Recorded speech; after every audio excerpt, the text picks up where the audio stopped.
تاخیر و تمہید اس سیشن کا ہم آغاز کرتے ہیں، اور اس سیشن میں مقالہ نگاروں میں جو سب سے محترم و موقر شخصیت ہے پروفیسر سید طلحہ رضوی برق صاحب سے میں گزارش کروں گا کہ آپ اپنے نہایت علمی موضوع دہشت گردی کی عالمی صورتحال تحلیل و تجزیہ پر اپنا گراں قدر مقالہ پیش فرمائیں۔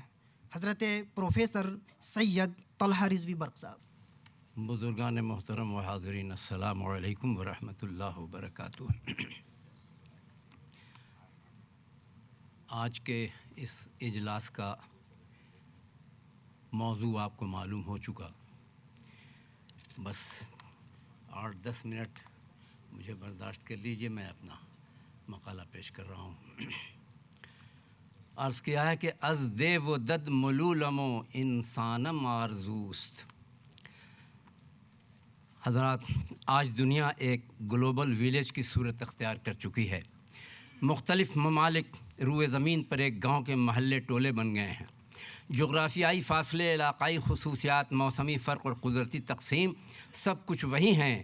جدید بلکہ جدید تر سائنسی انکشافات، اختراعات اور وسائل نے ان سب کو اپنے لمحاتی نرغے میں لے رکھا ہے۔ حصول ضروریات زندگی، آرائش و زیبائش مکانی اور ہوس و تمنائے اختیارات مکانی خواہش و آرزو سے گزر کر جنون کی حدوں میں داخل ہے۔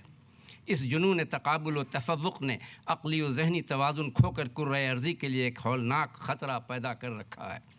اپنی کم بساطی، خدائی قدرت و جبروت، نیک و بد اور سزا و جزا کا فہم و ادراک کھو کر بنی نوع انسان تباہی و بربادی کے دہانے پر آ گیا ہے۔ تخلیق آدم سے توفیق این دم تک خطرات و حادثات کے قوی امکانات موجود ہیں۔ انہی ممکنات تخریبی و ممنوعی سے محفوظ رہنے اور دوسروں کو مامون رکھنے کے لیے ادیان و مذاہب کا ظہور ہوتا رہا ہے۔ خیر و شر کی آویزش اور حق و باطل کی کشمکش تو ازلی ہے، ان کے درمیان رہ کر ان کا شکار نہ ہونا ہی بڑی بات ہے۔ انسانی معاشرے میں نظریات و عقائد کی کثرت ہے، اس کے باوصف عقل عمومی سے کام لیتے ہوئے اپنی پسند و ناپسند میں توازن اور اعتدال برقرار رکھنا ہی صلح و خیر کی ضمانت ہوگی۔ آج ترقی یافتہ ممالک اور پسماندہ قوموں کے درمیان جو تفریق اور عدم رواداری موجود ہے بلکہ پیدا کی جا رہی ہے، ان سے نفرت و نزاع اور دغل و جدل کی تحریک شدت اختیار کر رہی ہے۔ یہ ایک بدیہی حقیقت ہے کہ حق و باطل اور خیر و شر کی ستیزہ کاری روز ازل سے ہے، ستیزہ کار رہا ہے ازل سے تا امروز چراغ مصطفی سے شرار بولہبی۔ اپنی پسند کے عقائد و نظریات رکھنا ہر شخص کا انفرادی حق ہے، اور اس کی تبلیغ و اشاعت میں بھی وہ مجبور نہیں، مگر ان میں تشدد اور جبر اگر شامل ہو جائے تو پھر فتنوں کا دروازہ کھلے گا اور نفرتوں کی چنگاریاں خرمن انسانیت کو جلا کر خاک کر دیں گی۔ تاریخ میں اس کی مثالیں بھری پڑی ہیں۔ عرض کیا ہے کہ حکمران و ملک گیری کا جنونی سلسلہ بہت قدیم ہے۔ حرص و ہوس و آز نے وقت کے ساتھ ساتھ طریقہ کار بدلے ہیں، اور بس ملکی، معاشرتی، علاقائی، تہذیبی، ثقافتی، دینی، مذہبی، تعلیمی و تجارتی رنگ و آہنگ، رسم و رواج کے انداز اور ادائیں بے شمار ہیں۔ سطح زمین ان ہزار رنگ پھولوں سے ایک بیحد خوش منظر اور دلنشیں چمنزار ہے، مگر افسوس قلبی شقاوت و فکری عناد نے انسانوں کو ایک دوسرے کا ایسا حاسد، بدخواہ، دشمن اور منافق بنا رکھا ہے کہ کسی سطح پر اظہار خیال اب صرف لفاظی بن کر رہ گیا ہے۔ امن و آشتی، رحمت و رافت، امن و سکون جسمانی اور روحانی کے لیے خالق مطلق نے ہر دور میں مصلح، رہبر، پیغمبر، انبیاء اور رسل پیدا کیے تاکہ ان کی نصیحت و پند و اندرت سے انسان کے اندر کا چھپا جانور قابو میں رہے اور نفس لوامہ کو ہمدم زیر کیا جا سکے۔ لیکن وہیں شیطان لعین ابلیس مردود اپنا کام کرتا رہا۔ تلبیس ابلیس نے مصلح و رہبر، پیغمبر اور نبی بھی ستائے جاتے رہے، قتل کیے گئے۔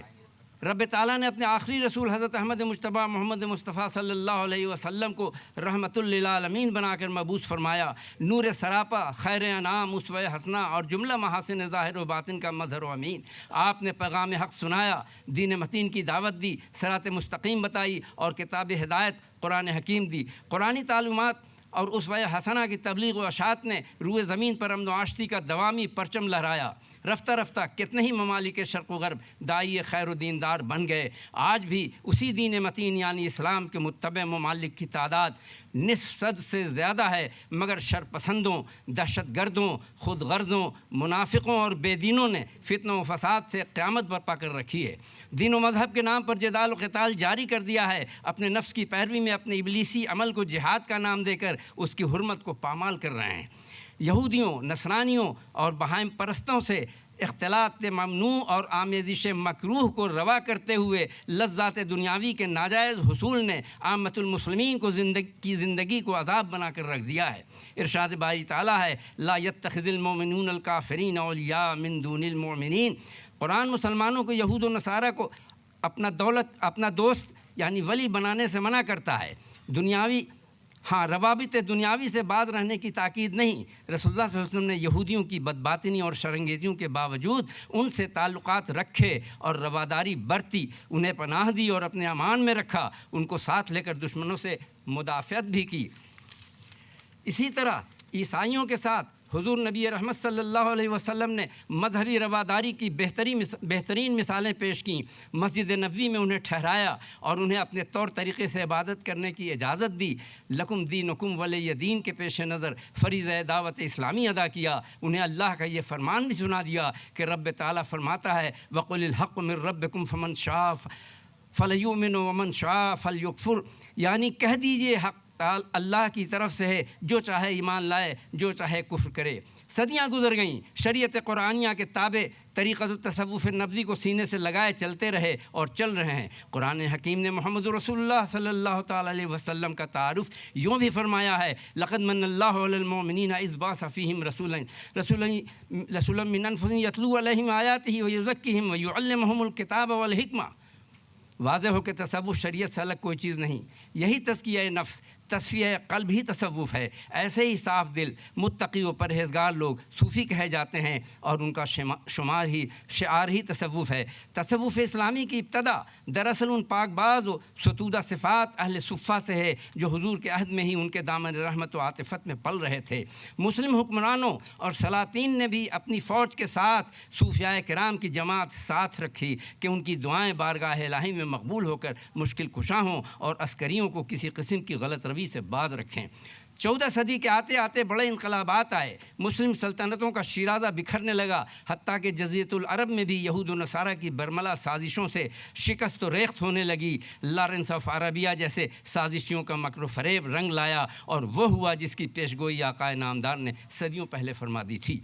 حضور صلی اللہ علیہ وسلم نے صحابہ کے بیچ ملک شام و یمن کے لیے دعائیں کیں، اللہم بارک لنا فی شامنا، اللہم بارک لنا فی یمننا، اور بالتکرار آج اسی شام اور یمن کے خلاف یہود و نصارہ کے ساتھ متحد ہو کر آل سعود انہیں تباہ و برباد کرنے پر آمادہ و کارگزار ہیں۔ ایک وہ زمانہ تھا کہ پاسباں مل گئے کعبے کو صنم خانے سے، اور آج صورتحال یہ ہے کہ صاحبان قرآن و اہل حدیث حرمت ارض حرم پامال کرنے پر تلے ہیں۔ شاعر اسلام اقبال نے فرمایا تھا ایک ہو مسلم حرم کی پاسبانی کے لیے، نیل کے ساحل سے لے کر تا بخاک کاشغر۔ حقیقت یہ ہے کہ مسلمانوں کے دین و دنیا سے کفار و مشرکین کو کیا لینا دینا؟ مسلمانوں کے دین و ایمان سے کفار و مشرکین کو کیا لینا دینا؟ ان کی نظر تو محض اس انعام و عطائے ربانی پر ہے جو اللہ تعالیٰ نے حجاز مقدس اور عرب ممالک کو طفیل رحمت للعالمین عطا فرمائی ہے، یعنی دولت زر سیال، پیٹرول کے خزانے اور بہت کچھ۔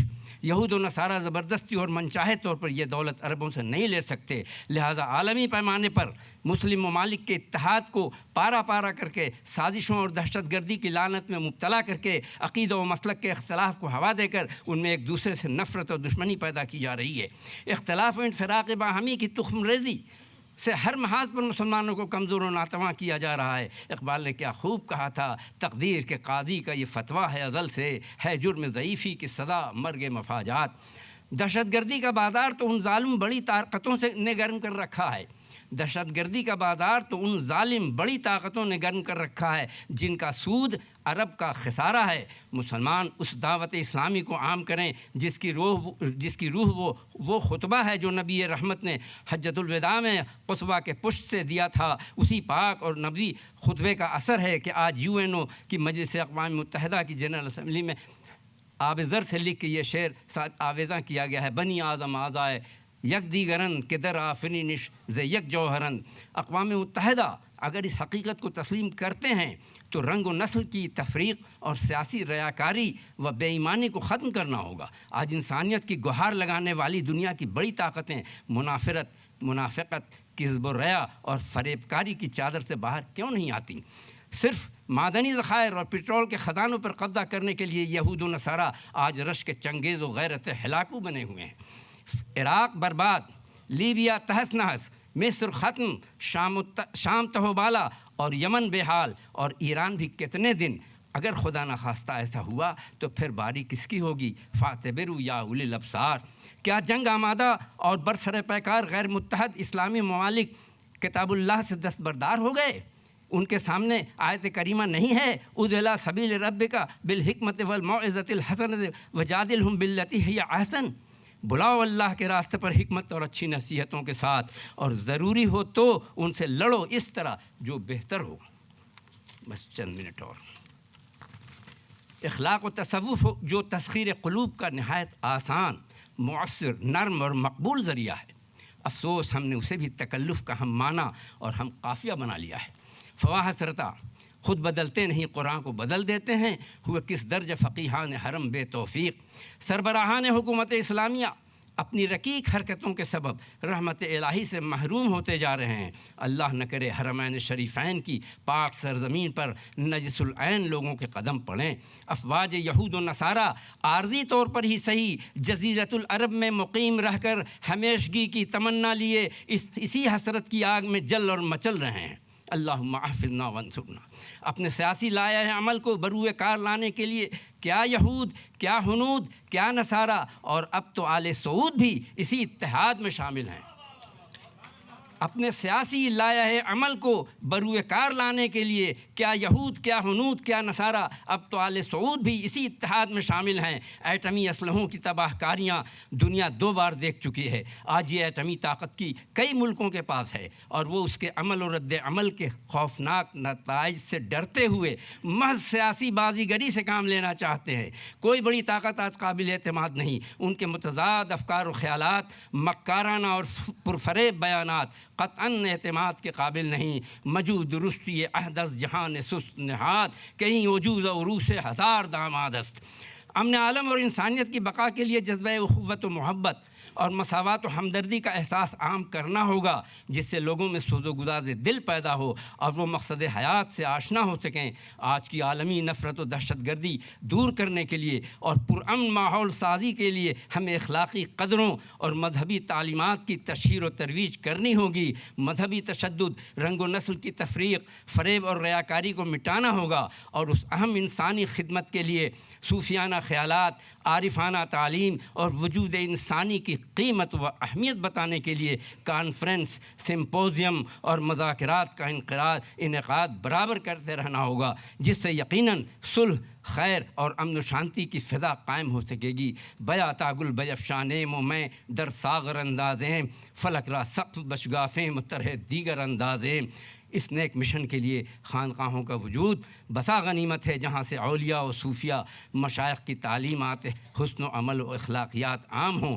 یہیں سے ہم اخلاص، بے لوثی اور فیض رسانی کی توقع اور امید کرتے ہیں. بندے مومن ز آیات خداست، ہر جہاں اندر برے او چوں قباس. مولانا روم نے کیا خوب کہا ہے، تو برائے وصل کردن آمدی، نئے برائے فصل کردن آمدی. جزاک اللہ. بہت خوب، بہت اچھا، ماشاء اللہ. نہایت فاضلانہ مقالہ ہمارے حضرت پروفیسر سید طلعت رضوی برق صاحب نے پیش فرمایا.